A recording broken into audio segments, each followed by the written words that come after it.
سلام به همراهای عزیز، خسته نباشین. قبلا کیسه جیب رو براتون آموزش دادم، ولی خب بازم یه سری سوالا براشون پیش اومده بود. یه سری ازم سوال کردن، گفتم دوباره بذارم. الان یه شلواری برای من آوردن که جیب نداره، اما جیب نما داره.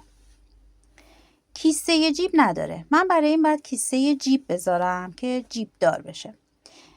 میتونم، این خیلی راحته به خاطر اینکه اینجا این جیب نما رو میشکافم، یعنی در جیبو دارم، بعد توش جیبو کیسه جیبو وصل میکنم. ولی حتی اگر اینم نبود ما میتونیم این خط خودمون با صابون بکشیم، ببریم و همین کارا رو انجام بدیم. الان کارمون خیلی راحت تره. به هر حال من اینجا یه دونه مستطیل رو صفحه سفید نشون بدم که ببینید کامل. یه دونه مستطیل بریدم به طول 70 در 20 سانت که اینو وصل میکنم به شلوار. در جیبو که نشونتون دادم این قسمت رو میشکافم، وصل میکنم. اینو موقع وصل کردن دوباره ادامه میدیم. خب من اینجا در جیبو شکافتم، پشت و رو کردم شلوار رو که شما دقیق این خط دوخت رو ببینید. این مستطیلی رو که بریده بودم، ببینید شلوار قراره که این شکلی وایسه دیگه. این کیسه جیب ما میخواد بشه. این درز شلوارمونه. من مساوی این درز اینو پهن کردم، لبشو برمیگردونم، لب سگوشو. این قسمت رو ببینید سگوش کردم، هیچی ازش نبریدم که ببینید. ببینید این در جیبه که مورب بریده شده. اینو میذارم اینجا، سنجاق میکنم، یعنی لای زیری ما به در جیب دوخته میشه. اینو به این سنجاق میکنم و همینجا میدوزمش.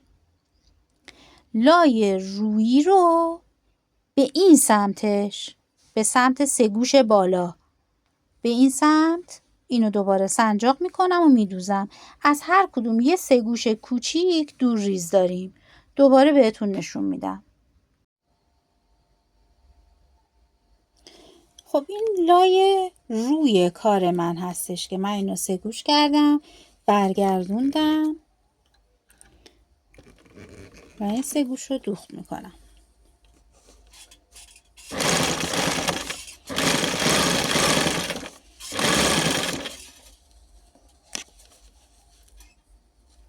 اینطوری ریز ریز توضیح میدم برای کسایی که اصلا خیاطی بلد نیستن، بخوام متوجه بشن که من الان از کدوم زاویه دارم کار میکنم.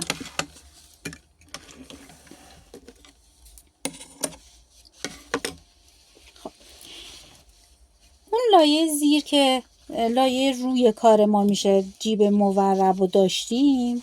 ببینید این قسمت بود که من اینو میتونم اصلا برگردونم که شما اینو درست‌تر ببینید و اشتباه ندوزید. ببینید این خط دوخت شلوار منه، این خط دوخته که الان من سگوشم اصلا نبریدم. میبینید اصلا نبریدمش، خودش جای برشش معلوم میشه. بعد از اینکه میدوزی این خودش اضافه معلوم میشه. نیاز نیست که از اول ببری که یه موقع اشتباه بشه یا کم بیاد، خرد بره یا هرچی. اینو من گذاشتم مونده، سوزن زدم، میدوزمش، آخرش برش میزنم و سردوز میکنم.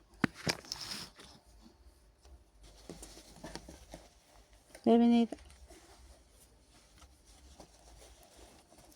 دقیقاً از همون قسمت که سوزن زدم میدوزم.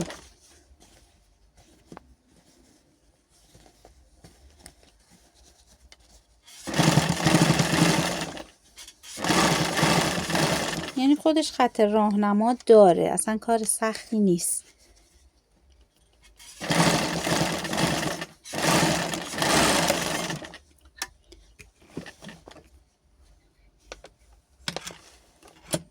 من الان شلوار رو برمیگردونم بهتون نشون میدم. خب ببین من اون قسمت ها رو که سنجاق زده بودم دوختم، برمیگردونم که مطمئن شم که همه قسمت های جیب دوخته شده، در جیب، و هیچ جایی جا نمونده که بعداً به مشکل نخورم. اینجا یه قسمت از درز پهلومون بازه، اینو باید بدوزم. دوباره شلوار رو برگردوندم به پشت. ببینید الان من باید این خط رو بدوزم. اینجا که وصل میشه به کمر، به این سجاف کمر، این خط رو میدوزم. اینجا دلای بسته است و این درز پهلو رو میدوزم تا این قسمت ها دوخت میشه. این قسمتش هم که درز پهلو از اون ور نشون دادم بهتون که باز شده بود، باید باز میکردیم که دهانه جیبمون رو کامل بکنیم. این قسمت رو هم میدوزم دیگه، تموم.